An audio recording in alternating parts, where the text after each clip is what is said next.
그 설령 탄핵이 돼서 민주정부가 들어선다 하더라도 이 기득권 이익을 대변하는 이 조중동 문제를 어떻게 할 거냐.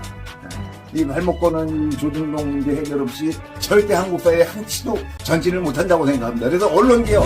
기아를 중립으로 놓으면 자동차가 달릴 수 있습니까? 어줍지 않은 객관 중립의 면피용 양비론으로는 진실 보도에 다가갈 수 없습니다. 제 평생 소원이 조선일보 민주화 당하는 거 보는 것입니다. 꼭 그렇게 만들어 주시기 바랍니다. 요즘 신문방송 보면 할 말이 없습니다. 그저 웃을 뿐입니다. 신문은 덮고 TV는 끄는 시대가 된 이 현실이 너무 참담합니다. 얘들아, 김치찌개가 그렇게 먹고 싶었더냐? 계란말이가 그렇게 먹고 싶었더냐? 니들 기자로서 양심이 고작 그 정도였더냐? 그래서 우리가 나서지 않을 수 없습니다.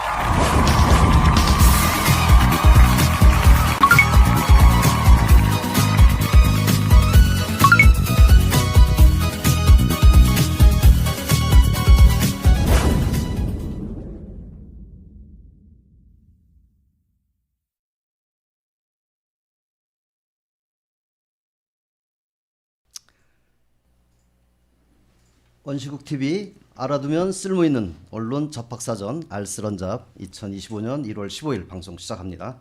저는 언론비상시국회의 전국 조직화위원장을 맡고 있는 우이창입니다. 오늘이 저의 첫 방송이고요.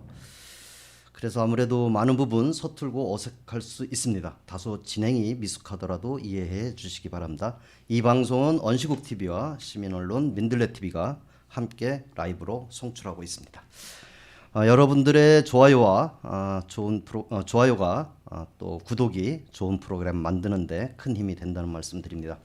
오늘 다룰 주제 윤석열 체포와 언론의 프레임 전쟁으로 정해봤습니다. 사실 알쓸언잡에서 다루기에는 좀 무거운 주제인데요.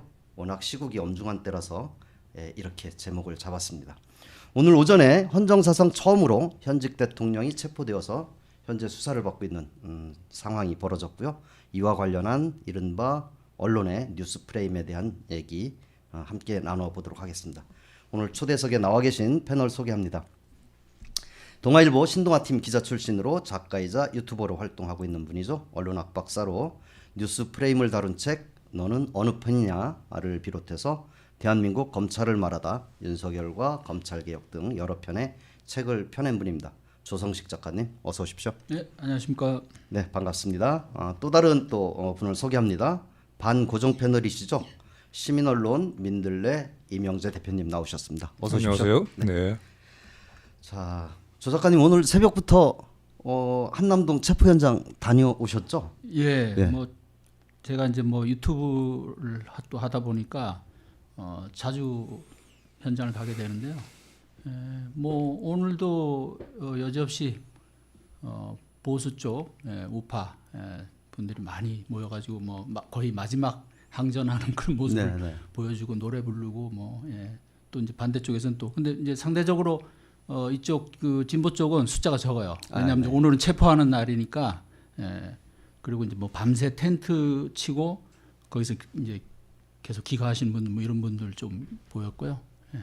하여간 뭐 오늘 결과가 잘 돼가지고 네. 다행입니다. 저는 뭐 새벽 4시 반에 화장실 가려고 깼다가 네. 다시 잠들지 못했죠. 뭐 그 때문에 뭐 체포가 끝나고 나서 이제 뭐 윤 대통령 그 녹화 영상이 공개가 됐는데 뭐 법이 무너졌다 그렇게 얘기하시더라고요. 저는 가슴이 무너지더라고요. 사실 국민들 염장 지르는데 뭐 탁월한 능력이 있는 것 같습니다. 이 대표님 체포 과정 보셨죠? 물론이죠. 네, 어떻게 보셨어요? 네. 뭐 너무나 당연한 일이 너무나 늦게 이루어졌다 그런 생각이 들고요. 어떻게 보면 이제 이것은 한 1막이 끝났다. 1막이 끝난 것이고 앞으로 계속 이어지는 2막, 3막의 또 다른 시작인데 짧게 보자면은 지난 내란 사태, 계엄 사태에 대한 하나의 그 작은 종결이겠고요. 지난 2년 반, 뭐 3년 가까운 윤석열 실정 폭정에 대한 심판이다. 이런 측면에서 볼 수 있을 것 같습니다. 근데 저는 오늘 무엇보다도 체포 과정도 그렇지만은 지금 말씀하신 그 윤석열 씨가 남긴 국민에게 남기는 말씀이라고 하는 이름에 담화가 있었죠. 네. 저는 사실 그거를 보면서 그 무엇보다도 그 다만 내용도 그렇지만은 그 웃는 표정, 그 웃는 표정이 있었죠. 그 아주 환한 미소라고 할 수 있을 정도의 저 미소가 무엇일까? 참 저 웃음은 참 이해하기 어렵다. 너무나 이상하고 기괴한 웃음이었다. 생각이 드는데 저 웃음이야말로 지금 상황에서 이런 현실에서 윤석열 씨가 짓는 저 웃음이야말로 윤석열이라고 하는 인간을 그야말로 요약해주는 그런 어떤 장면이었다는 생각이 들고 윤석열이라고 하는 매우 참 희귀한 사람, 기이한 사람, 괴물이라고도 하는데 괴물이라고 하죠. 그 괴물을 일단은 우리 청산하는 길로 한 일단락을 지은 것입니다. 근데 더욱 중요한 것은 윤석열이라고 하는 저 인간이 저 사람이 대한민국의 대통령이 된 현실 그리고 여전히 지금도 대통령인 상황 그리고 더욱더 끔찍한 것은 혹시라도 다시 또 대통령으로 돌아올 수 있다고 하는 현실 그 현실이고요. 그리고 그 같은 윤석열이라고 하는 괴물을 우리 사회가 키워내고 대통령으로 끌어올린 우리 사회의 현실 그것이야말로 진짜 큰 괴물이겠죠. 그 괴물, 거대한 괴물을 청산하는 과정에 한 작은 끝이고 더 큰 시작이다. 그런 생각이 들었어요. 네. 그 돌이켜보면 지난해 12월 3일이죠. 그 불법적인 그런 계엄 선포하고 내란 일으켜서 많은 국민들 놀라게 하고 분노케 했는데요. 결국 뭐 이제 국회에서 탄핵 소추가 의결돼서 대통령 직무가 중단이 됐는데 사실 제가 지금 이렇게 뭐 불법 계엄이다, 내란이다 이렇게 얘기하는 것 이 자체가 하나의 프레임이다 이렇게 생각을 하는데 우선 뭐 본격적으로 얘기하기 전에요. 우선 프레임이 뭔가, 뉴스 프레임이 뭔가 좀 먼저 알아보고 얘기를 좀 나눠보는 게 좋지 않을까 싶은데요. 조 작가님 프레임에 대해서 좀 쉽게 얘기를 하면 어떤 걸 프레임이라고 할 수 있을까요? 예, 우선 뭐 제 생각을 말하기 앞서 뭐 이 언론학자들이 뭐 워낙 많이 얘기해왔고요. 또 이제 뭐 흔히 언론학을 공부하는 사람들한테는 사실 기본이죠. 네. 예, 그리고 이런 특히 우리나라 같이 이렇게 정치적인 이런 대립이 극심한 나라, 뭐 흔히 이제 보수 진보로 이제 얘기를 하는데 이렇게 크게 이데올로기가 부딪히는 이런 나라에서 언론의 현실에서 가장 중요한 키워드가 어떻게 보면 프레임이다. 네. 예. 이 프레임에 대해서 이제 대표적으로 언론학자 이제 기틀리의 정의가 있는데요. 이 기틀리는 우리 앞에 보이는 이 현실이 있는 그대로 현실이라고 할 수가 없다. 이것은 언론에 의해서 이제 선택되고 또 어떤 부분이 강조되고 그럼 또 어떤 부분은 또 배제가 되겠죠. 네, 그렇죠. 이러한 어떤 그 것들, 그러니까 무엇이 존재하는지, 무엇이 중요한지, 무엇이 발생하는지 이런 것들을 선택하고 배제하고 강조하고 뭐 이런 것들이 이제 프레임이라고 이제 규정을 하고요. 이런 부분들을 이제 그 언론이나 또 뉴스 생산자들이 끊임없이 어떤 그 언어와 시각적인 그런 수단을 통해서 의미를 조작해 간다. 여기서 조작이라는 건 어떤 허위의 조작이 아니라 꾸며간다는 얘기죠. 네네. 그러니까 어차피 이렇게 모든 현실을 언론이 다 다룰 수는 없고 언론의 카메라에 다 담을 수는 없잖아요. 그 틀에 맞추는 거. 그래서 간단하게 말씀드리면 저는 그냥 이것을 프레임을 한마디로 세상의 사건에 대한 그 관점과 해석의 틀이다. 이렇게 저는 규정을 하고 싶습니다. 그렇죠. 이제 이른바 이제 창틀을 네, 통해서 우리가 세상을 보는 것처럼 언론을 통해서 이렇게 세상을 보는 것. 그래서 이제 언론사마다 그 사실과 관련된 정보 이것들이 좀 다 다를 수밖에 좀 없을 것 같은데요. 이걸 이제 뭐 우리가 뭐 언론이 현실을 달리 구성해서 새롭게 정의한다 이렇게 얘기할 수 있을 것 같은데요. 그 언론의 현실 구성이라고 하는 게 뭘까요? 우리 이 대표님?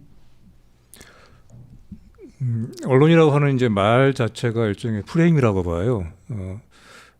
다시 이제 프레임이라고 말부터 시작을 하면은 이제 프레임이라고 하는 말은 사실 저는 뭔가 어떤 틀, 관점이라고 볼 수도 있겠고 더 근본적으로는 어떤 사안에 대한 이름 짓기다, 이름을 짓는 것이다라고 봅니다. 우리가 어떤 사물을 볼 때 이름이 없이는 그 사물을 규정할 수가 없지 않습니까? 사실은 제 이름 이명재라고 하는 이름도 명재라고 하는 이름도 사실 저를 규정하는 프레임이죠. 네. 우리가 지금 언론 비상 시국회의라고 하는 단체에 소속이 돼 있죠. 언론 비상 시국회의라고 할 때 이 비상이라고 하는 말로서 지금 언론을 규정하는 거 이것도 하나의 프레임이죠. 그래서 중요한 것은 프레임이 무엇이냐라고 하는 것보다도 왜 프레임이라고 하는 것이 이 언론이라고 하는 것을 우리가 바라볼 때 왜 프레임이라고 하는 말이 불순한 말로 자꾸 이렇게 악용되는가? 그리고 왜 우리가 프레임에 대해서 경계해야 되는가? 프레임의 위험성에 대해서 우리가 조심해야 될 이유 그것을 찾아내는 것이라고 봅니다. 이제 거기서 이제 언론이라고 하는 것의 역할이 나타날 텐데 사실 언론이라고 하는 이름 자체가 말 자체가 영어로는 이제 미디어지 않습니까? 미디어이기 때문에 여기에서 현실의 재구성이라고 하는 것이 불가피하게 나올 수밖에 없는 것이죠. 그리고 그것이 언론의 역할인 것이고 실제 현실이 있다고 할 때 언론과 그 현실 간에는 실제 현실과 언론이 전하는 전달하고자 하는 그 진실 간에는 중간에 언론이라는 미디어 이게 이제 일종의 중간이라고 하는 말이지 않습니까? 중간에 창이기도 하고 또 어떤 매개이기도 하고 그래서 이제 미디어인데 이 미디어가 어떤 역할을 하느냐 거기에서 언론이 정하는 프레임이 과연 제대로 된 프레임이냐 진실에 가까운 프레임이냐 진실을 재구성해 주는 그런 프레임이냐 아니면은 진실이 아니게 또 심지어는 반실이 되게 하는 그래서 저는 이것을 현실을 그대로 반영하는 프레임이 있고 언론이 있고 현실을 상당히 왜곡하는 프레임이 있고 그리고 현실을 오히려 가공하는 프레임이 있다. 거기에서 우리 한국의 언론이 지금 한국의 언론을 통한 프레임 짜기에 매우 불순하고 왜곡되는 측면이 있다. 그런 생각을 하죠. 우리 조 작가님 뭐 더 덧붙이실 말씀이 있으실까요? 네, 아니 뭐 우리 이 대표께서 잘 말씀하신 거 없고요.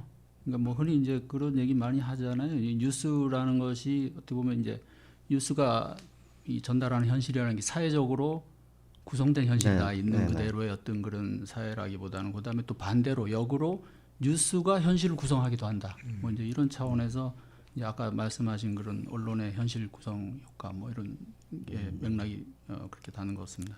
네네. 자 그러면 이제 뭐 오늘 본론으로 좀 들어가 보도록 하겠습니다. 그 윤석열이 그 체포영장 집행 과정에서 그 언론들이 이제 오늘 많은 속보들을 막 쏟아냈습니다. 그런데 이제 계엄령 발동에서부터 오늘 체포까지 일련의 사건들이 쭉 이어져 왔는데요. 그동안 그 언론들 간의 그 뉴스를 통한 프레임 전쟁이 있었다라고 보여져요. 대표적으로 뭐 계엄령 발동을 두고 내란을 강조하는 그런 프레임이 있을 거고, 반면에 이제 이건 대통령의 정당한 통치권이다 계속 이렇게 주장하는 그런 프레임들이 있었고, 또 그걸 받아쓰기 하는 그런 언론들도 있었거든요. 어떻게 생각하세요? 일단 이번 이제 이 비상계엄 내란 사태는 저는 이제 2016년 그 박근혜 국정농단 사태 때 그로 인한 그 탄핵 사태 있잖아요. 그때와는 조금 다른 양상이 있다고 봐요. 근데 왜냐하면 이제 이 내란 비상계엄이 일단 불법이고, 그 다음에 그 행위들이 다 드러났잖아요. 그래서 지금 그냥 기본적인 상식을 갖고 있는 국민이면 뭐 좌와 우 보수 진보를 떠나서 이 윤석열 일당이 어떤 짓을 했다는 걸 너무나 그렇죠. 다 알려져 있고요. 예. 그리고 심지어 우리가 그렇게 불신하는 윤석열과 한패일 것이라고 비난받던 검찰조차도 그 공범들에 대한 특히 아주 제일 중요한 공범 김용현에 대한 공소장을 보면 윤석열에 대한 공소장이에요.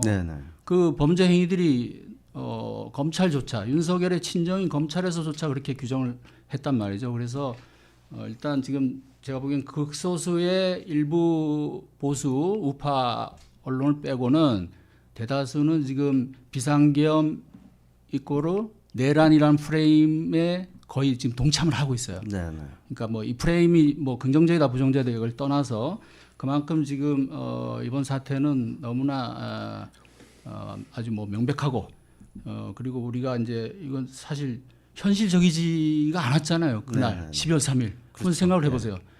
정말 이거는 비현실적이고 심지어 초현실적이었다고. 예? 지금 돌이켜봐도 그렇죠. 과연 그날 진짜 그런 일이 이럴 정도인데. 그렇죠. 이게 뭐 미치지 예, 않고서야. 그래서 뭐, 예. 이 부분은 제가 보기엔 뭐 이렇게 평상시처럼 어떤 정치적인 사안을 두고 이런 프레임 저런 프레임 뭐 대등한 프레임 또는 뭐 어떤 엇갈리는 이렇게 완전히 양립되진 않고 언론만 놓고 봐서는 좀 기울어져 있긴 해요. 네. 지금 상당수는 왜냐하면 이걸 부정을 할 수가 없기 때문에 그렇죠. 도저히. 네. 그래서 일단 내란 프레임이라는데 대부분의 언론이 이제 지금 동조를 하면서 다만 이제 뭐 뒤에 얘기를 하겠지만 조금 이제 일부 이제 사안에 대해서 정치적인 사안들 있잖아요. 그런 부분에 대해서 이제 조금 다른 또 프레임을 들고 나와서 이제 뭔가 자꾸 판을 바꾸려고 하는 그런 게 있죠. 물타기도 하고, 예. 이제 그런 부분들이 있는데, 근데 제가 이제 현장을 가보면 이렇게 지금 제가 말씀드리고 뭐 이건 제가 말씀을 안 드려도 누구나 하는 사실임에도 그 보수 우파들이 이제 뒤로 가면서 점점 결집력이 커졌거든요. 네, 네. 제가 그거는 나가볼 때마다 느꼈어요. 네, 네. 근데 거기서는 아무리 이런 그 현실이 있어도 그걸 인정을 안 합니다. 자기네만의 현실을 얘기해요. 일종의 가상 현실인 거예요. 네. 그 안에 이제 예, 틀어박혀 자기네만의 있는 거죠. 그 실제 현실이 아닌, 응? 그리고 아직 일어나지도 않은 예를 들면 뭐 이제 나중에 얘기했지만 이재명 불가론 뭐 이런 거 네. 그런 건 사실 지금 현실이 아니거든요. 그렇죠. 나중에 뭐 그래 그렇죠. 될지 안 이제 될지 그때 뭐 이런 가서 일인데, 얘기고 그거는. 근데 그거를 네. 지금 현실로 얘기를 한다고. 그걸로 지금의 이 도저히 자기들이 밀릴 수밖에 없는 이 공격받을 수 없는 이걸 어떻게 대체해 보려고 만회해 보려고 애를 쓰는데, 근데 문제는 이런 것들이 그 태극기 부대 그 나이 많으신 분들이 특히 많은데 먹힌다는 거죠. 네, 네. 그 막 대화를 조금 저도 이렇게 가서 막 가볍게 해보고 이러면 아주 거기에 대해 확신이 있어요. 이게 이제 그 바로 그 레이코프가 말한 그 코끼리는 뭐 네, 생각하지 마 그 있잖아요. 네. 유명한 책 있잖아요. 네, 거기서 그 이 사실 강력한 프레임이 사실과 부합하지 않을 때는 프레임은 유지되고 오히려 사실이 사라진다는 사라지는 거죠. 거죠. 예. 네. 그래서 그런 현실을 지금 집회 현장에 가면 느낄 수가 있다. 네. 이 대표님. 네.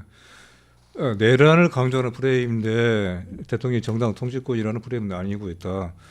저는 이 전제부터가 사실 생각해 볼 점이 있다고 보는데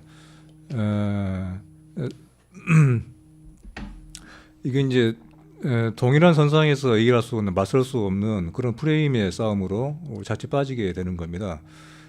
사실 이 사태는 내란이라고 하는 것은 너무 명백하기 때문에 예.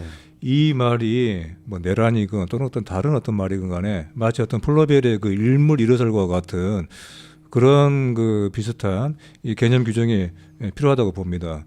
그래서 내란이라고 하는 이 전체적인 규정 속에서 이것이 어떤 측면은 이것이 뭐 통치권의 측면이 있다라든가 하는 식으로 총론 속에 강론의 한 부분으로서는 이런 얘기가 서로 나올 수 있다고 봐요. 저는 과연 그런 것이 있을지 어떨지는 확신이 안 들지만은 어떤 양보하더라도 내란이라는 전체적인 규정 속에서 이것 세부에 들어가서의 어떤 그런 부분적인 이런 프레임이 다소 나눌 수 있다고 봅니다. 그래서 벌써 이걸 똑같이 동렬의 선상에서 놓고 마치 맞서는 걸 인정하는 것 자체가 이거는 잘못된 것이라고 생각을 하고요. 그런 점에서 많은 언론들이 그 같은 입장을 취하고 있는 것 같아요. 총론적으로는. 그래서 지금 어떤 언론도 아주 극우적인 언론이 아니라고 한다면은 내란 사태라고 하는 그 규정에서는 최소한 크게 다르지 않는, 이탈하지 않는 그런 모습을 보이고 있죠. 하지만 근데 그렇게 말은 그렇게 해놓고서 사실 내용에서는 전혀 다른 얘기를 하는 것이죠. 그래서 이같이 총론 쪽으로는 거기에 일치하는 듯하면서도 사실은 그 안에 들어가 보면은 마치 통치권의 행사라고 하는 그런 프레임을 마치 이렇게 동등하게 맞서는 것으로 이런 식의 그러니까 노골적이지 않지만 매우 교묘한 이런 오도가 상당 부분 지금 이루어지고 있어서 그래서 이 언론 보도가 매우 어지럽게 지금 펼쳐지는 것 같아요. 저는 이제 그런 점에서 우리 바로 이제 언시국도 포함인데 언론 운동 단체들에서 이 계엄 사태 초기에 성명서를 내서 한번 우리 많은 언론들을 한국 언론들을 칭찬한 적이 있습니다. 혹시 기억나실지 모르겠네요. 네, 네. 한국 언론이 제 역할을 하고 있다라고 하는 그런 성명을 낸 적이 있었죠.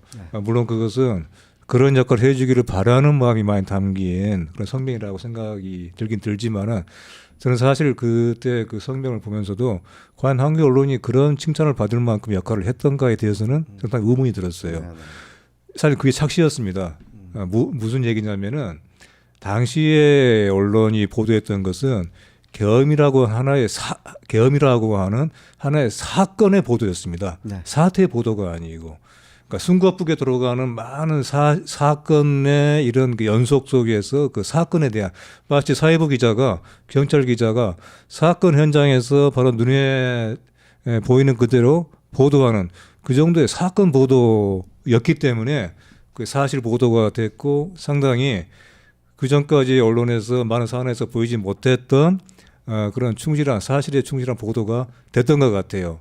바로 그 점을 주목을 하고 칭찬을 해준 거 저는 충분히 할 수 있다고 보는데 하지만 그 후에 언론이 서서히 다시 본연의 본색으로 돌아오고 있죠.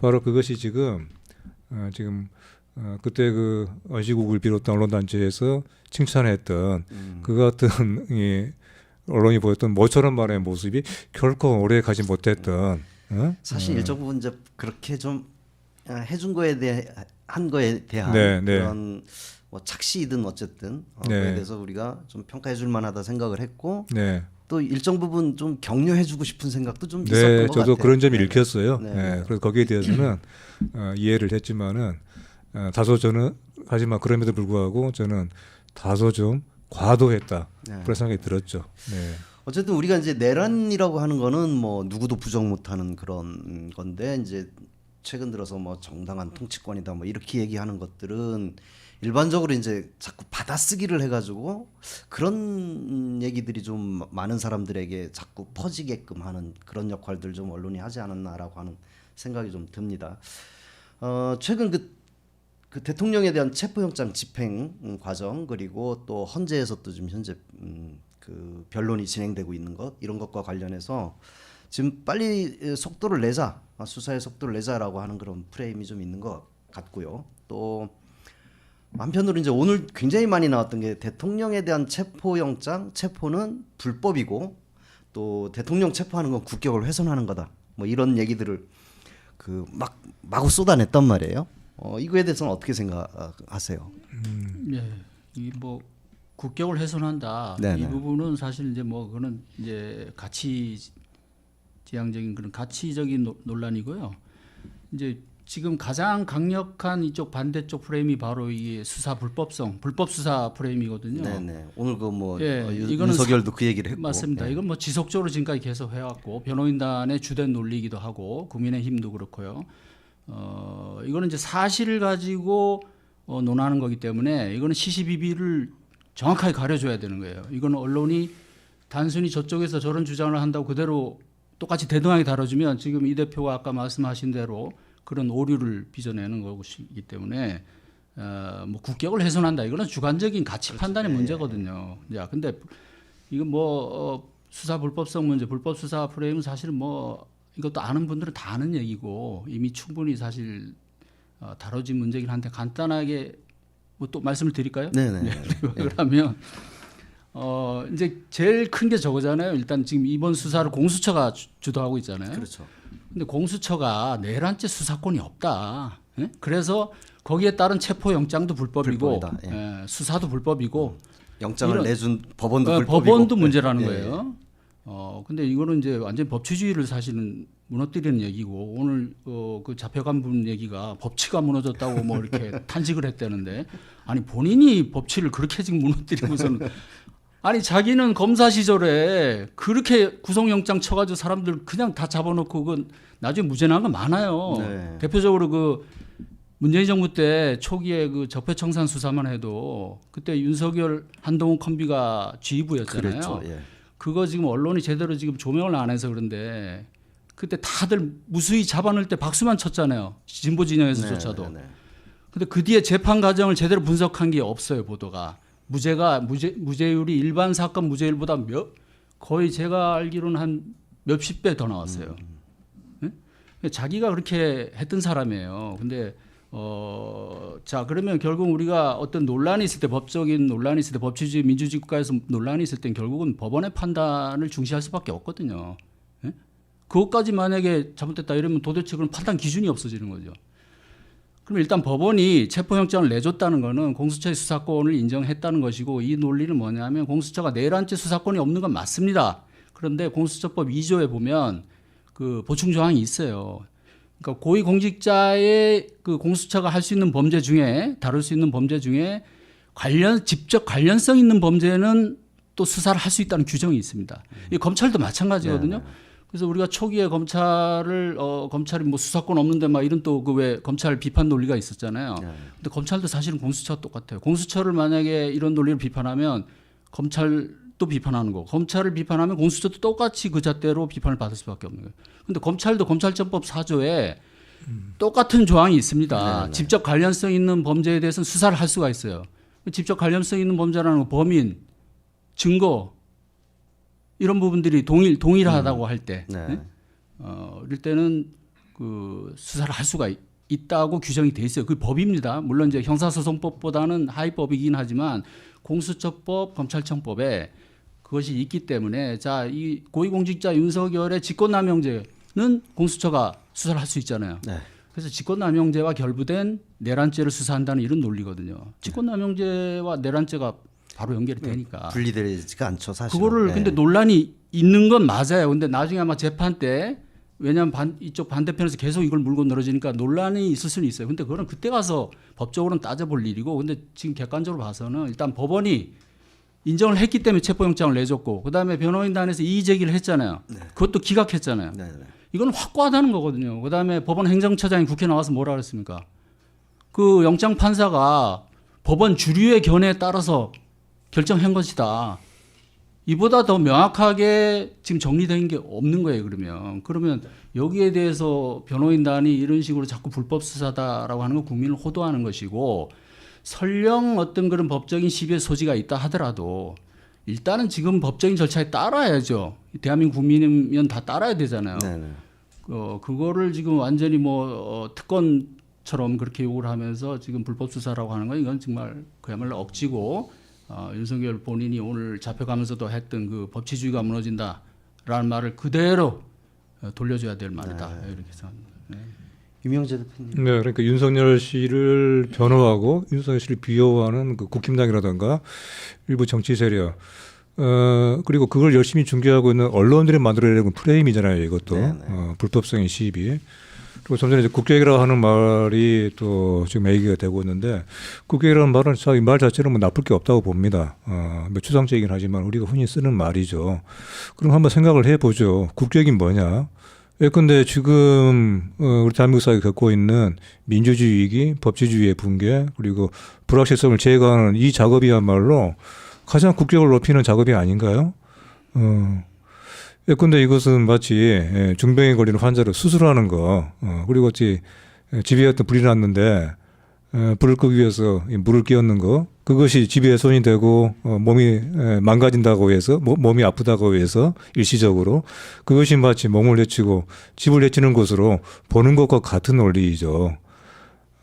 저는 그렇게 이런 식의 사실 너무나 이건 좀 저급하고 한심한 얘기이거든요. 근데 이런 식의 얘기가 자꾸 언론을 통해서 확대 재생산되고 있고 그 열심히 퍼나가는 언론들이 있는데 저는 그런 언론들에 대해서 이렇게 얘기를 하고 싶어요. 그런 언론들이야말로 국격이 아닌 언격이 미달이다. 언격이 미달이다. 네. 우리 사회가 점점 좀 이상해져가는 듯한 그런 느낌을 좀. 말이 안 되는 얘기를 자꾸 말을 되게 만들어주죠. 네. 그게 문제인 것이죠. 한 가지만 덧붙여주면 네네. 그 이제 수색영장 가지고도 또 그 논란이 네, 있었잖아요. 예, 그랬죠. 예. 이 부분도 뭐 변호인단에서 강하게 계속 문제를 삼고 있고 불법이라고 그러는데 이 부분이 언론이 지금 뭐 제가 모든 언론 기사를 체크는 한 건 아니지만 하나 놓치고 있는 부분이 있다고 보는데요. 그러니까 계속 그 형사소송법 101조, 102조로 네, 110조, 111조를 예, 문제 예. 삼단 말이죠. 거기에 예. 보면 이제 경호상 그러니까 군사 예. 기밀, 예. 또 하나는 이제 그 공무상 비밀 이렇게 요하는 지역은 뭐 그 책임자 또는 감독기관장의 승낙을 얻어야지 수색을 할 수 있다. 예, 그랬죠. 예, 이런 이제 조항이 있습니다. 그건 맞아요. 근데 판사가 그 부분을 이제 감안해서 수색영장을 내줬잖아요. 처음에 1차 때. 그랬죠. 예, 예. 그럼 왜냐하면 이 사람이 관저에 꽁꽁 숨어 있는데 어디 있는지 모르잖아요. 그럼 가면 그러니까 그때 단서를 그 조건을 그렇게 붙였다고. 그냥 일반적인 압수수색이 아니고 피의자를 찾을 수 있는 그런 수색만 허락한다거든요. 네, 어떤 물건을 찾는 게 아니고. 예. 그래서 그거는 최소화해 준 것이고 또 하나는 그 조항 그 110조 111조 그 2항에 보면요.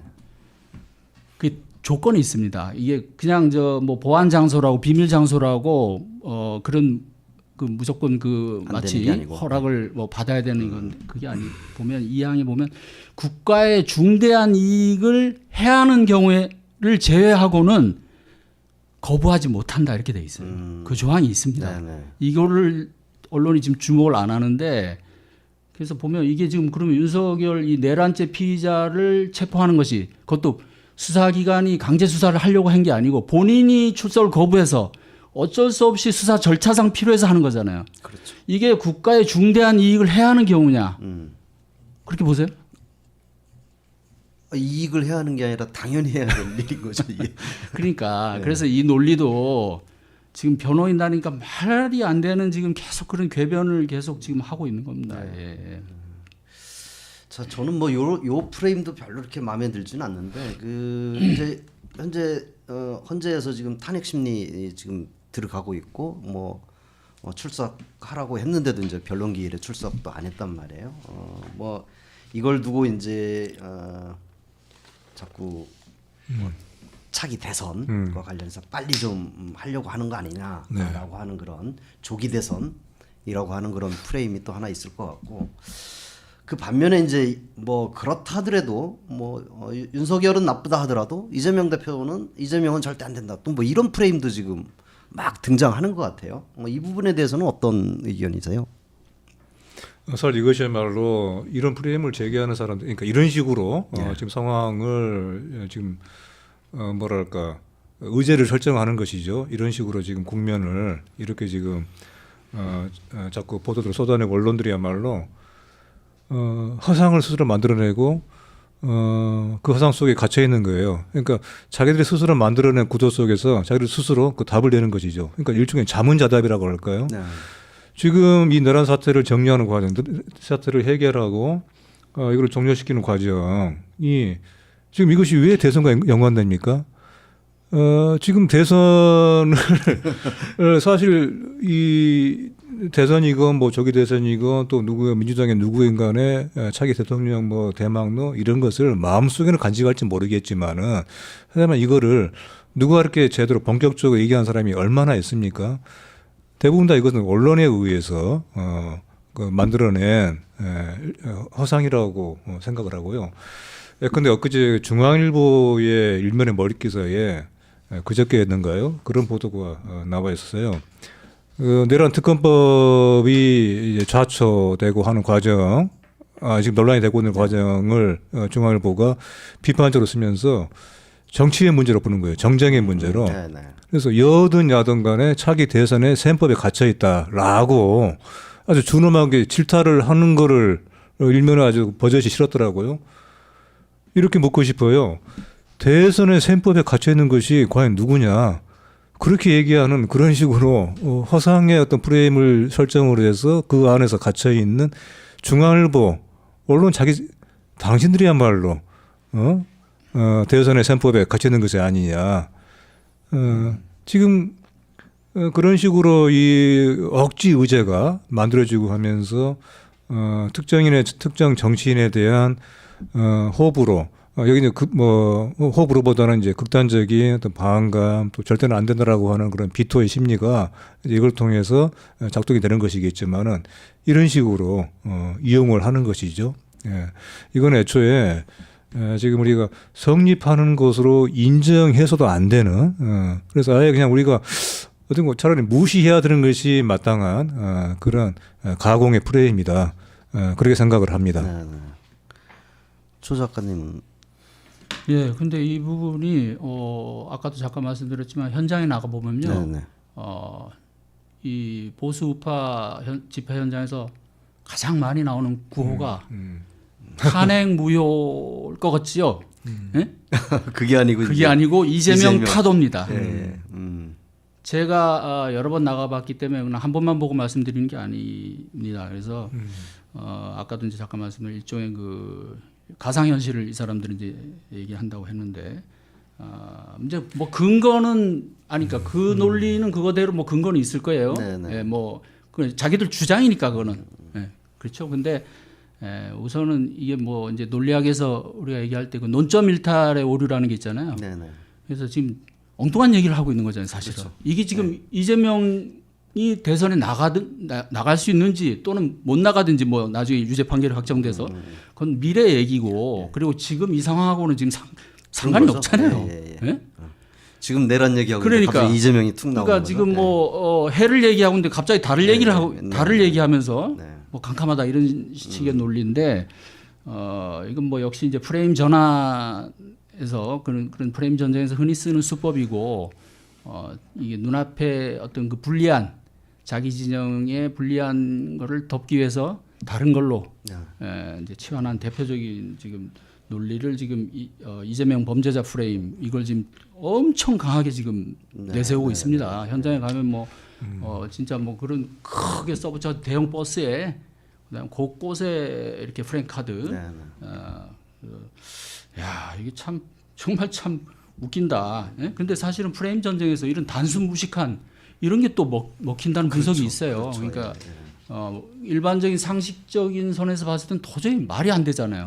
근데도 이 지지자들, 그러니까 아까 말씀드렸지만 사실 이번 사태는 워낙 명백해서 보수 언론조차도 이런 내란이라는 이 성격 규정에서는 사실 감히 벗어나질 못하죠. 근데 일부 이제 그 극우 유튜버들, 예? 근데 대통령이 사실은 그거 즐겨 보잖아요. 그렇죠. 이 사람들하고 변호인단 논리하고 또 뭐 국민의힘하고 이렇게 다 지금 통하고 있는데 그게 논리가 이제 그거거든요. 이자 대통령이 이렇게 탄핵되면 대통령이 또 이렇게 체포되고 구속되고 그러면 범죄자 이재명이 대통령 된다. 이 논리거든요. 그래서 안 된다. 도저히 논리적으로도 말이 안 되는 건데 그렇죠. 이것이 지금 현장에서 먹히고 있고 또 그 사람들을 강하게 결집하는 힘이 되고 있다는 게 현실이라는 거는 알고는 있어야 됩니다. 예. 지금 뭐 다들 말씀하신 대로 이제 군대를 동원했고 계엄령 선포해서 뭐 국회를 비롯한 그 헌법기관들을 무력화하고 또 정치인을 체포하려 했고 또 언론 자유 박탈했고 뭐 이런 일들이 이제 사실은 너무나 명백한 사실이라서 이게 사실은 정쟁의 대상이 아닐 텐데 그런데 이제 언론들은 지금 아까 말씀하신 대로 광장에 있는 그 뭐 탄핵 찬성 반대 이런 집회나 혹은 지금 국민의힘이나 민주당 서로 뭐 지금 뭐 성명서 내고 뭐 그 싸우고 있는 것 이것들을 이제 본질인 내란하고는 관계없이 이걸 정쟁이라고 지금 다 그 얘기하고 정쟁으로 몰아가려고 한다라고 하는 그런 느낌이 좀 들거든요. 네. 그 이 대표님 어떻게 생각하세요? 아까 뭐 정쟁 얘기 실제 말씀하셨는데. 그러니까 이쪽이나 저쪽이나 똑같다. 근본적으로는 똑같다. 이런 식의 얘기가 이제 흔히 쓰이는 그런 이런 식의 태도이죠. 그래서 이게 여러 가지로 또 허무주의를 낳고 냉소를 낳죠. 그래서 이제 쓰이는 것이 정쟁이라는 말이고 이제 양비론이죠. 양비론. 이쪽이나 저쪽이나 다를 게 뭐가 있느냐. 이런 식의 말들이 너무나 흔하게 쓰여서 우리가 이제 잘 모르는 정도, 의식을 못할 정도로 퍼져 있어요. 우리 사회가 공동으로 겪고 있는 일종의 전염병 같다고 할까요? 자기가 그 병의 증상을 의식하지 못하는 전염병이라고 봅니다. 특히 이제 정치의 영역에서 이것이 쓰일 때는 되게 이제 정쟁이라는 말로 쓰이는데 이 말은 그 사안의 어떤 본질을 가리는 노력을 스스로 안 이야기하는 것이죠. 포기하게 하고 그러면서 양쪽을 똑같이 비판하는 것만큼 쉬운 일은 없거든요. 그러니까 이 어떤 사안을 깊숙이 들어가지 못하고 표피에서만 보게 되는 것이죠. 그래서 그 사안에 대해서 매우 얕은 인식의 원인이자 결과인 것이죠. 또 하나 이제 이것이 나는 나쁜 점은 정치라고 하는 것을 매우 저급하게 만들어요. 정치를 예민하게 만들고, 그래서 정치는 모두 정쟁이다 하는 식의 이런 식의 그런 시각이 이제 퍼지는 것이죠. 근데 이것이 비단 어떤 조중동만에 의해서 이루어지고 있는 것이 아니라고 하는 점이 문제라고 봅니다. 이 양비론과 같은 이런 태도, 이 정치에서의 뭐랄까 작은 차이를 분별해주고, 그래서 작은 차이를 크게 만들어주는 이런 노력을 포기하는 이런 모습이 조중동와는 다른 편에서 그 같은 양비론을 양비론에 좀 맞서고 양비론의 문제를 지적하고 타파를 해줘야 되는 그런 언론들에서도 쉽게 여기에 빠져들거든요. 그래서 저는 다른 많은 부분에서 다르지만 특히 양비론에서는 조선일보와 한겨레가 만나고 중앙일보와 경향이 만난다라고 생각을 합니다. 그럴 정도로 이것이 마치 어떤 병원체처럼 퍼졌는데, 이게 단순하게 이제 언론만이 아니고요. 최근에 너도 똑같고 너도 똑같다, 너도 나쁘고 니는 또 얼마나 잘했는데라고 하는 식의 그런 말들을 위해서 구설에 오른 사람이 있었죠. 유명한 가수가 있었죠. 나모씨라고 하는 가수가 있었죠. 니는 잘했니 뭐. 네. 그 또 누가 있었어요? 또 누가 있었는데. 그러니까 이것이 우리 사회에 마치 어떤 그 대한민국 사회를 전반을 지금 지배하고 있는 어떤 사안을 바라보는, 사태를 바라보고 어떤 문제를 바라보는 태도에 있어서의 마치 어떤 모범적인 태도인 것처럼 그렇게 보인다는 거예요. 이번에 이제 계엄 사태이기 때문에 나훈아 씨가 그런 비판을 받았지, 다른 어떤 사안에서 이렇게 얘기를 했으면은 아마 이런 비판, 비난을 받지 않았을 것입니다.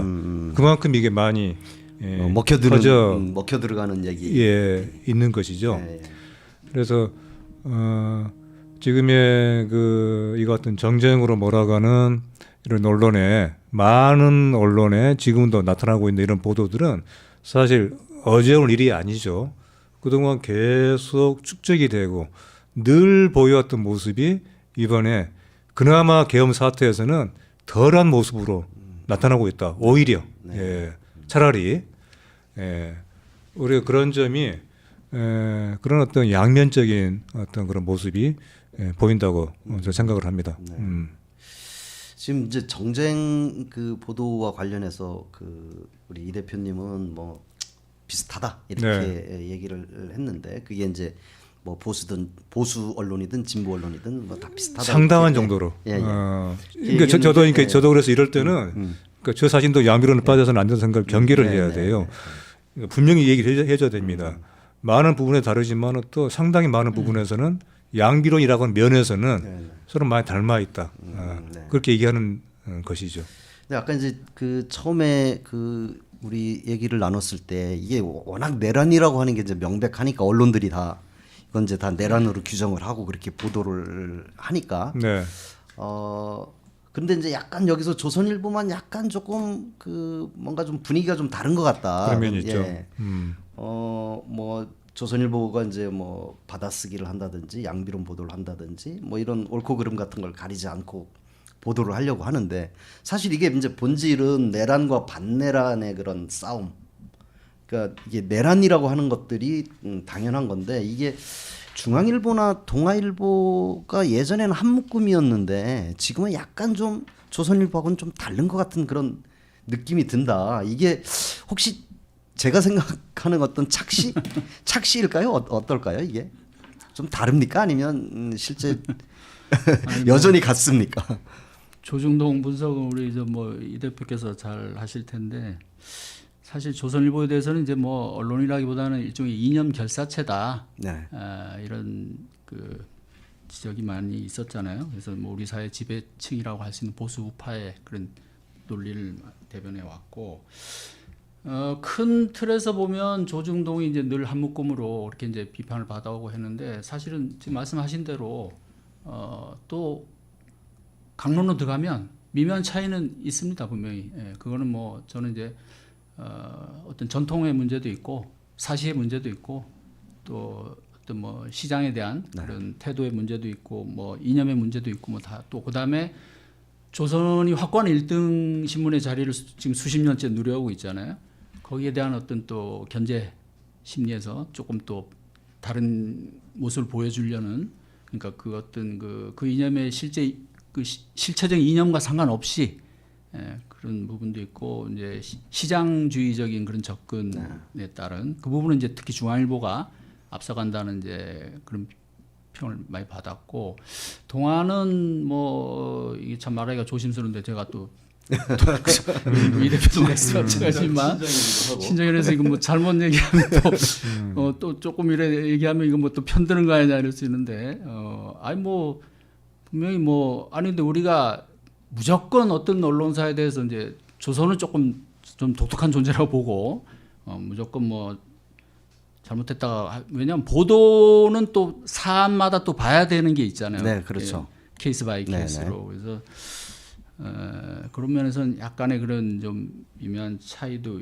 있고 조선은 뭐 하여간 좀 다르죠. 그래서 지금 최근에 이제 뭐 지금 보면 이제 아까 이제 큰 틀에서는 이번 내란 사태에 대해서 감히 뭐 거기에 대해서 어떤 그 시비를 걸거나 뭐 그런 또는 단소리를 하진 않지만 다른 얘기를 이제 자꾸 은근히 그 하잖아요. 그렇죠. 뭐 너도 똑같다 뭐 이런 식의. 아니 그러니까 너도 똑같아도 있지만 이제 그 민주당의 그 폭주 뭐 이런 부분들 이런 걸 자꾸 부각한다거나 그다음에 뻔히 알면서도 그런 불법 수사 논쟁을 대등하게 아까 뭐 양비론 얘기를 했는데 그런 식으로 자꾸 뭐 다뤄주고 근데 이거는 이제 일부 경제신문도 그래요. 이거는 이제 아무래도 재벌이나 대기업들이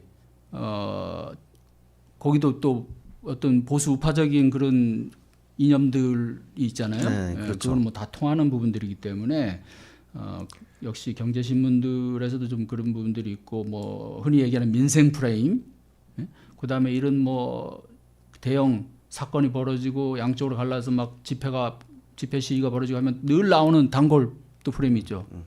이게 뭐 불법, 그래서 뭐 교통 혼란 뭐 해서 뭐 시민 불편 뭐. 또 특히 이제 자주 얘기하는 게 자영업자들이 살기 힘들어진다. 뭐 정치 그러니까 아까 이제 얘기한 대로 뭐 결국은 그러면 누가 잘못해서 이런 일이 벌어지는 데에 대한 어떤 근본적인 성찰은 사라지고 정치인 너희들 국민의힘이나 민주당 너희들 둘 다 똑같아. 너희들이 똑같이 정치를 이렇게 망쳤기 때문에 이렇게 민생이 고통을 받는다. 이런 논리. 뭐 그다음 심지어 최근에는 철진한 이거 있잖아요. 공산당 프레임. 중국하고 아니 근데 이걸 다름 아닌 윤석열 본인이 1차 그 담화 때 얘기하지 않았어요? 계엄 그 선포할 때 중국 간첩 막 얘기하면서 그다음 심지어 태양광까지 뭐 중국의 어떤 그 간첩이 그 관련된 것처럼. 근데 이게 지금 그래서 현장 나가 보면요. 이게 또 어떻게 묘하게 변질이 되어 있냐면 이재명을 중국의 지금 간첩으로 이렇게 지금 연결하는 이런 구호들이 난무합니다. 그래서 지금 그래서 빨리 지금 심지어 어떤 구호가 나오냐 하면 미국이 이제 트럼프 특히 구해줄 곧 거다. 구해준다. 이게 박근혜 때도 사실 비슷한 얘기가 있었거든요. 박근혜 때도 제가 그때 이제 그 박사모 그 마지막에 박근혜 구속되기 전에 그 앞에 잠입해서 그 집 주변에 그 사저 있잖아요. 삼성동 거기 같이 이렇게 대화도 해보고 했는데 그 사람들 그런 얘기를 공공연히 했습니다. 그때도 곧 미국에서 박근혜 대통령을 구하기 위해서 북한을 폭격할 것이다. 그걸 정말 믿고 있더라고요. 그래서 지금 이런 어떤 일종의 뭐 그냥 가상 현실이죠. 이런 것들을 근데 언론이라면 잘 구분을 해서 다뤄야 되는데 그리고 특히나 이런 균형이 안 맞는 이런 얘기들 이런 것들이 뭐 조선일보가 어쨌든 조선일보는 나름 뭐 어떤 확고한 그 자기들 그 자신감이 있잖아요. 뭐 일단 조선일보의 뭐 강점이라는 것도 뭐 있습니다. 언론적인 면에서 뭐 있긴 있는데 어쨌든 이런 상황에서 그런 교묘한 양비론, 물타기 이런 것들은 뭐 비판받아 마땅하지 않나 이렇게 생각합니다. 조중동이라고 하는 이제 세계 신문이 가지고 있는 일종의 삼위일체적인 그런 모습이 분명히 오랫동안 있어왔죠. 네. 그건 지금도 여전히 상당 부분 뭐 근본적으로는 바뀌지 않았다고 봅니다. 근데 하지만 최근 들어서 특히 이제 동아일보에 대해서는 특히 동아일보 왜 이런가라고 하는 얘기가 밖에서 많이 나올 정도로 동아일보는 분명히 조중과는 또 다른 모습을 보여왔던 것이 좀 됐죠. 많이 이탈했다. 예, 그래서 조중동에서 조중과는 다른 또 동아일보, 또 조중에서도 또 중앙일보와는 또 다른 조선일보. 그래서 조선일보가 지금은 일정 정도 좀 고립돼 있다. 뭔가 동아일보에 비해서는 확실하게 좀 다른 것 같고 중앙일보하고도 다소의 좀 거리가 있다라고 하는 얘기가 근거 있는 어떤 여러 가지 그런 보도들을 통해서 확인될 수 있는 것 같아요. 저는 이렇게 생각하는데요. 조선일보는 참 생각이 복잡한 회사입니다. 언론입니다. 조선일보는 세상을 보는 대로 쓰는 것이 아니라 자기를 쓰는 대로 세상이 바뀐다고 보는 것이죠.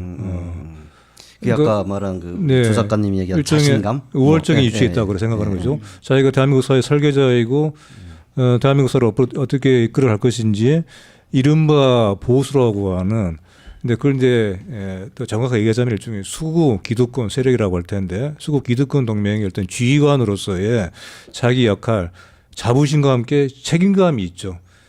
그 책임감이 있어서 지금의 상황을 복잡하게 볼 수밖에 없는 거예요. 복잡하게 많은 생각을, 고민을, 고뇌를 해야 한다고 보는 것입니다. 자기에게 부과한 아무도 맡기지 않는 자기의 그런 직분이죠. 그래서 지금의 사태를 어떻게 헤쳐나갈 것인가. 분명히 지금 이른바 보수의 1대2기인데 이런 1대2기 속에서 하지만 절대로 누구에게 다른 어떤 세력에게는 이 권력을 넘겨줄 수가 없는데, 하지만 지금 이런 상황에 대해서 지금 이대로 지금 이 상황 그대로 끌고 나갈 수는 없기 때문에 어느 정도 우리가 이걸 내줘야 되느냐, 어느 정도 이걸 내주는 모습을 취하느냐, 실제로 내주기보다는 내주는 모습을 취하느냐, 거기에 대한 득실 판단을, 그리고 어떤 부분을 버리고 어떤 부분을 지킬 것인가를 복잡하게 생각을 하죠. 매우 복잡한데 또 하지만 매우 단순하죠. 단 한 가지 절대적인 기준은 그것이니까, 우리가 자기 자신이 중심 역할을 하고 있는 보수 기득권 세력의 이익을 지키자고 하는 바로 그 방향에 있어서만큼은 철저하기 때문에 어떻게 보면은 복잡한 듯하면서 참 단순한 것이죠. 바로 여기에서 복잡하면서 단순하고 이런 양면적인 처지이기 때문에 조선일보의 보도가 최근 들어와서 좀 갈팡질팡이에요. 어떨 때는 매우 호되게 윤모 씨를 나무라고, 김건희 씨를 나무라고, 네, 어떨 네. 때는 또 상당히 비호를 해주고, 같은 날짜에 일면과 사설과 칼럼이 달라요. 내부의 필자와 외부의 필자가 또 다른 얘기를 합니다. 네, 네. 조선일보가 이렇게까지 좋게 말하면 다양한 모습, 나쁘게 말하면 분열적인 모습을 보였던 적이 사실 그렇게 흔치 않죠. 그만큼 지금 상황이 복잡한 것입니다. 네네. 그러니까 복잡한 문제를 복잡하게 풀어야 되는데 또 이 복잡한 문제를 간단하게 또 풀려고 하는 것이에요. 어떻게든 우리의 이득이 돼. 여기에 지금 조선일보가 놓여 있는 매우 어려운 처지가 있다. 그런 생각이 들고요. 한편에서는 조선일보가 지금 우리 사회에서 가지고 있는 여러 가지 그 해약들, 또 하지만 현실적인 권력, 힘, 그것이 한편에서는 지금 시험받고 있는 상황이다. 조선일보의 이것도 우리 사회에 미치는 막대한 영향력을 한편에서는 허무는 과정이 될 수도 있다. 이거는 우리 사회의 건전한 힘에 의해서도 그렇게 할 수도 있는 것이지만은, 조선일보가 지금 스스로 빠지고 있는 자기 자신을 빠뜨리고 있는 함정에 의해서 이 간단한 단순한 상황인데, 명백한 상황인데, 이 명백한 상황을 외면하려고 하는 조선일보의 이 복잡한 생각, 스스로 자기께 빠져가지고 넘어가는 그런 함정에 처해 있는 상황이기 때문에, 이건 또 한편에서는 조선일보의 그 몰락 약화를 더욱더 촉진할 수 있는 그런 계기가 될 수도 있다. 네. 다만 전제는 이겁니다. 제대로 봐야 된다. 우리가 조선일보의 프레임을 제대로 봐야 된다. 그 하나만 네, 간단하게 네, 하나 네. 덧붙이면 이 조중동이 지금 이제 말씀하신 대로 그런 이제 묘한 차이.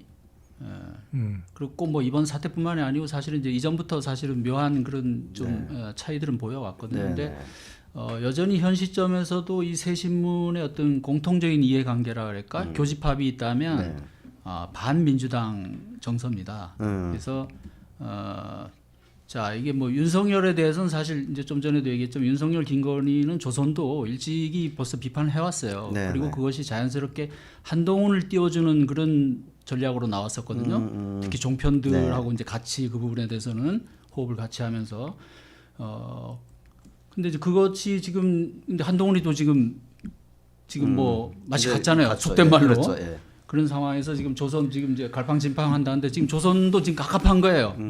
그럼에도 이 세 신문이 묘하게 서로 각자의 길을 가면서도 결국 공통분모 교집합이 있다면 반민주당 정서, 반 이재명 정서, 민주당의 정권 넘겨주는 것만큼은 막아야 된다. 네, 네. 이것은 이 내란 사태에 대해서 강력하게 비판을 하고 그리고 지금 단독 보도들도 서로 경쟁적으로 하고 있잖아요. 많이 그와 별개로 가만히 그 논조를 보면 그것을 이제 견제하는 그런 기사들이 꼭 따라붙고 사설에서도 그렇고 그리고 그래서 민주당의 폭정, 국정 혼란 이런 것들을 은근슬쩍 얘기하는 그래서 이런 부분에서는 여전히 조중동은 하나다라고 얘기할 수도 있겠습니다. 그러니까 이제 정리를 하자면 지금 윤석열은 이제 이게 뭐 누가 봐도 이제 못하니까 아웃시키는데 차기 정권은 그래도 우리가 세우자라고 하는 이런 복잡한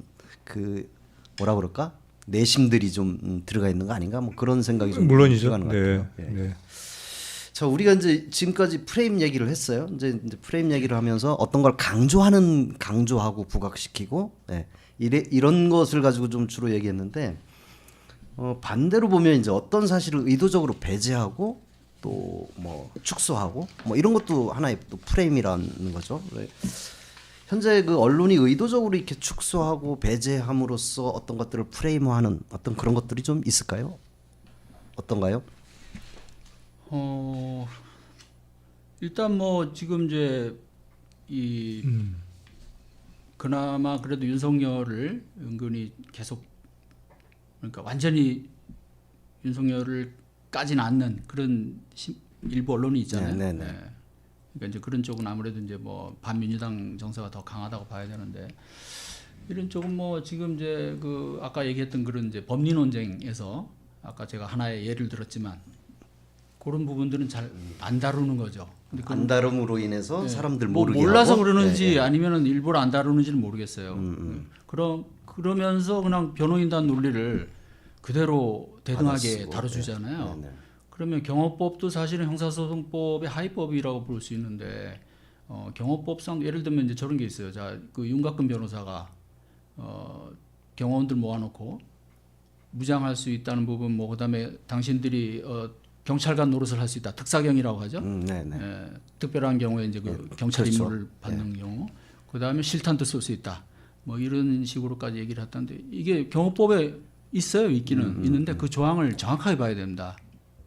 그 보면 그냥 아무 때나 경찰 노릇을 할 수 있는 게 아니거든요. 예, 그렇죠. 경호 업무에 현저한 방해를 받을 때, 경호 업무에 위험이 있을 때, 그때 현장에서 체포할 수 있는 권한이 있어요. 경찰관처럼. 그렇게 이제 조건이 있는 겁니다. 근데 이게 경찰이잖아요. 수사기관은 지금 법 집행을 하러 간 사람들에게 해당이 안 되죠. 원칙적으로. 그렇죠. 그죠? 그다음에 실탄을 쓸 수 있는 것도 물론 맞습니다. 현행범이나 그다음에 그 중범죄자들은 그런 사람들이 경호 업무에 그러니까 경호 대상에 위해를 끼친다거나 이 결국 경호 업무에 지장을 주는 거잖아요. 그럴 때 이제 가능합니다. 가능하지만 그것도 또 달려 있어요. 전제 조건이 뭐냐 하면 다른 어떤 수단이 없을 때 마지막으로 쓸 수 있는 거고 최소한으로 써야 되고. 예, 그렇게 제한이 돼 있고 또 하나는 발포는 특히 실탄을 쓸 수 있는 정당 방위에만 허용이 됩니다. 근데 이런 것들은 전혀 얘기를 안 하고 언론이 이런 부분을 알는지 모르는지 모르겠는데 이런 것들은 왜냐하면 이런 것들을 거론해버리면 지금 변호인단의 논리가 힘이 확 빠질 거 아니에요. 그렇겠죠. 예, 예. 예, 이런 것들도 지금 배제하고 있는 어떤 그런 것이 대표적인 것이 아닌가 싶고 또 뭐 반대쪽 입장에서 봤을 때는 반대쪽이라 하기는 참 뭐 그 표현이 그렇긴 한데 예를 들면 이제 이 사태 초기에 검찰을 상당히 강하게 비판했잖아요. 네. 검찰이 뭐 비판받을 수밖에 없고 그간의 행태를 보면 그렇죠. 더구나 이제 이 검찰 정권이었잖아요. 또 이 정권 자체가. 그래서 검찰이 수사하는 거에 대해서 사실은 뭐 워낙 불신과 반감이 커서 아까도 잠깐 얘기했지만 검찰 너희들은 수사권도 없는데 뭐 이런 논리로까지 가는데 지금 사실 공수처가 수사권을 가질 수 있다면 검찰도 가질 수 있는 거예요. 같은 논리로. 그렇죠. 예, 예. 그래서 이런 부분은 검찰을 비판할 때 비판하더라도 제대로 다뤄줘야 된다는 부분이고 그 다음에 이번에도 이제 검찰이 공소장을 공개했잖아요. 김용현에 대한 공소장. 네, 네, 윤석열에 대한 부분은 이제 공수처가 이첩을 요구하니까 넘겼기 때문에 김용현에 대해서만 했는데 사실은 김용현 공소장이 거의 윤석열 공소장이라고 아까 셈이죠. 말씀드렸는데 그러니까 언론이 그렇게 비판하면서도 또 그 내용을 다들 인용을 합니다. 왜냐하면 어쨌든 뭐 나중에 법정에 가서 또 시시비비가 가려지겠지만 지금 검찰 공소장을 보면 매우 자세하게 수사를 해놨어요. 그러니까 이런 부분들에 대해서는 또 좀 객관적으로 다뤄줄 건 다뤄줘야 된다. 그러니까 검찰을 비판하더라도 자 검찰은 어차피 이제 이 시대적으로 청산돼야 될 그런 집단인 건 분명해요. 수사 기소 분리가 네네. 이제 그 부분이 이제 중요한 과제로 또 검찰 개혁의 마지막 과제로 남아 있고 하기 때문에 그거와는 또 별개로 이런 상황에서 어쨌든 어떤 특정한 뭐 우리 어떤 이 목소리를 내는데 또는 논조에 뭐 이건 안 맞는다. 네. 예? 그렇게 해서 만약에 뭐 이렇게 이중적인 잣대를 댄다거나 또는 소홀히 한다거나 그럴 필요는 없다. 네. 예, 그런 부분들은 또 그것대로 사실관계는 일단 대등하게 또 공정하게 균형 있게 다루는 게 맞겠다 이런 생각입니다. 자, 뭐 그 사실 우리가 좀 많은 얘기를 좀 하고 싶긴 한데요. 이제 뭐 시간도 좀 많이 지나갔습니다. 뭐 잠깐 다른 뉴스 한번 좀 보고 넘어갈게요. 최근에 이제 무안공항에서 그 제주 항공 7C2216편 네, 참사에 대해서 언론에서 처음에 무안공항 참사라고 이렇게 얘기를 했어요. 그런데 이게 이제 나중에 제주항공기 여객기 참사로 수정이 했고요. 그런데 지금 현수막 같은 걸 보면 여전히 그 보수 진영에서는 그 무안공항 참사 이렇게 하고 있고요. 일부 정치인들 보니까 여객기 참사라고 하면서 그 제주항공을 빼고 있더라고요. 뭐 이 또한 프레임이 아닐까라는 생각이 드는데 어떠세요? 우리 그 재난보도준 측에는 뭐 그 지금 뭐 제주 항공기 여객기 참사 이게 맞는 거죠? 네. 그 재난보도 준칙이 이제 지역명 가급적 빼라라고 하는 네네. 그런 공고 사항이 있죠. 다만 이제 저는 그것을 절대적인 기준으로라고 생각을 해서는 안 된다고 보고요. 근데 이태원 참사의 경우에는 그걸 이태원이라고 하는 말을 지역명을 넣을 것인가 말 것인가 네. 논란이 있었죠. 네네. 하지만 저희 이제 민들레에서는 이태원 참사라고 써 왔습니다. 지역명을 쓰느냐 마느냐의 기준에 중요한 것은 그 지역을 넣을 때 과연 이것이 어떤 효과를 내느냐, 어떤 결과를 빚어내느냐에 따라 달린 것 같아요. 네. 무안공항 경우에 이 공항 이름을 굳이 이른바 보수적인 세력에서 넣는 이유는 제가 보기에는 지방공항에 대한 비하. 지방공항이 매우 무용지물인데 정치적인 이런 산물로 만들어진 공항이다 하는 것을 강조하기 위해서 특히 무안공항은 이 어떤 특정 지역에 호남 지역에 있다. 공항이죠. 이제 그런 점에서 특히 그 시일보가 상당한 여러 가지 악의적인 보도를 했었죠. 그런 점들이 상당히 이제 반영이 된 그런 그 이름 붙이기라고 생각을 하고요. 그 기업명을 빼고 넣고 하는 거, 사실 오히려 이것은 더욱더 의도성이 보이죠.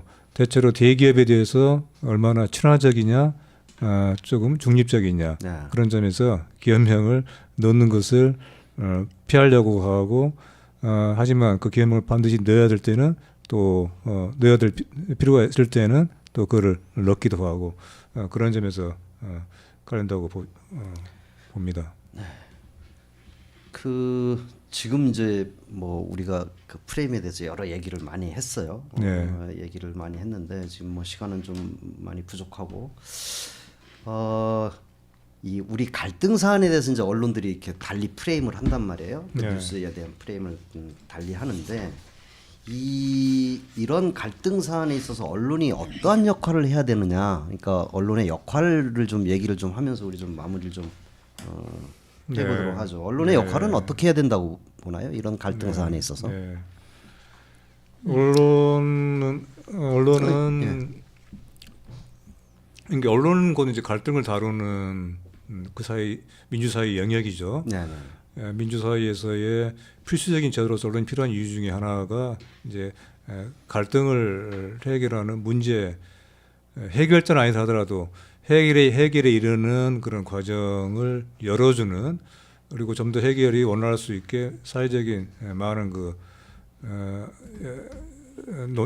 논의를 하게 해주는 그런 장으로서의 언론의 역할이 중요하죠.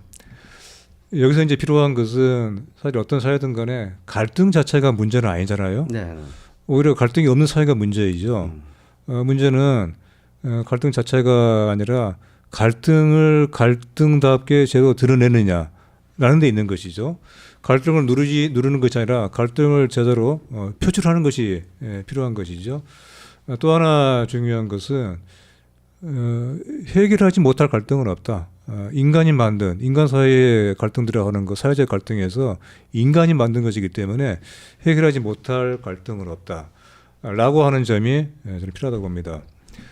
그래서 여기서 이제 언론이 해야 될 역할은 갈등에 대한 일종의 의사의 진단과도 같은 거겠죠. 서로 병명을 진단을 하고 여기에 필요한 어떤 시술이냐 간단한 처방이냐 수술이냐 그리고 어떤 부위를 어떤 식으로 어느 정도의 기간이 소요되는 그런 치료해야 되느냐라고 하는 점에서의 언론의 역할이 있다고 보는데 되게 이제 여기에서 그래서 필요한 것이 바로 또 이제 프레임이겠죠. 이 문제를 제대로 진단을 할 때 그 프레임은 옳게 설정된 프레임이죠. 한 가지 이제 예를 들자면은 대개는 문제라고 하는 것을 규정할 때 그 문제가 대개는 피해자가 마치 문제인 것처럼 규정하는 경우가 많아요. 근데 뭐가 있냐면은 미국이 흑인 문제라고 하는 게 있죠. 네. 미국이 흑인 문제는 흑인 문제입니까? 흑인들이 만들어낸 문제입니까? 대개는 그렇지가 않죠. 그렇죠. 한국 사회에 장애인 문제가 있다고 할 때 이거는 장애인들이 만들어낸 문제인가요? 그게 아니잖아요. 저는 이게 매우 잘못된 장면이고 여기에 대해서는 물론 상당히 적잖은 반성이 있지만은 이와 같은 장면들이 지금도 많이 행해지고 있습니다. 많은 언론들에 의해서 특히 유력한 언론들에 의해서 그래서 대개는 문제를 만들어낸 주체가 그 사안을 장명을 하고 문제를 해결할 의지가 없는 그런 주체가 오히려 그 문제에 대한 프레임을 설정하기 때문에 이것이 문제를 해결하는 것이 아니고 오히려 문제를 또 심화시키는 문제를 악화시키는 그런 경우가 많죠. 이럴 때 대개 언론은 문제를 악화시키는 것에 공범이나 정범이나 심지어 교사범이기도 하죠. 오늘 우리가 상당히 많은 시간 얘기했던 C일보를 비롯한 몇몇 언론들은 사실 지난 수십 년 동안 그런 역할을 해왔고 저는 그런 점에서 한국 사회의 많은 문제, 민주주의 진전은 한국의 언론과 함께 한국의 언론에 의해서 언론의 힘으로가 아니라 한국 언론에도 불구하고 한국 사회는 이만큼 좋아지고 있다라고 저는 얘기를 생각을 하고 싶어요. 그만큼 갈등의 제로 된 진단, 갈등 해결에 있어서의 언론이 끼친 해악은 이건 대체로 문제 해결자보다는 문제 심화자, 악화자, 가해자이죠. 그 같은 점에 대해서 분명하게 바로 보는 것이 언론이 갈등을 해결하는데 어떤 역할을 해야 되느냐의 출발이라고 봐요.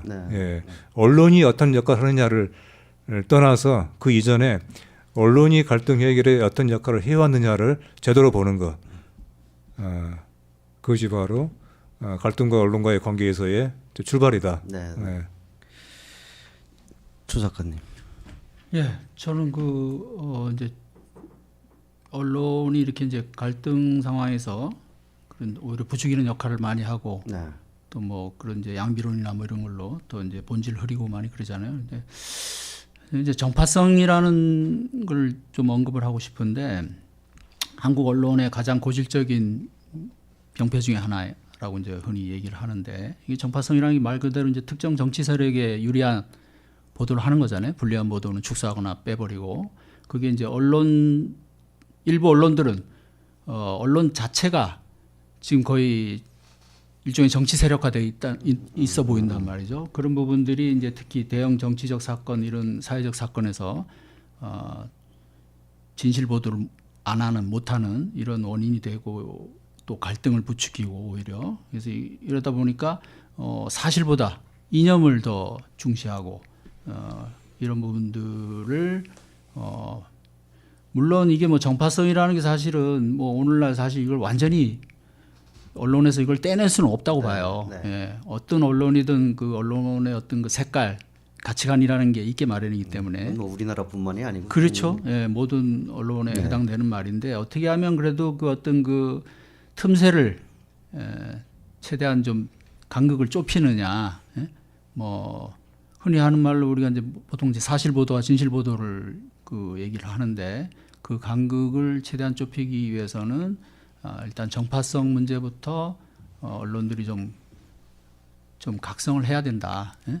그러니까 최소한의 어떤 그런 정치적인 어떤 뭐 관점이나 이런 건 어쩔 수 없지만 그렇다고 해서 사실을 가리거나 왜곡하면 안 되잖아요. 그래서 그런 부분들은 역시 언론의 기본은 저는 저널리즘의 기본은 역시 사실 보도고 그것을 토대로 진실을 추구하는 것.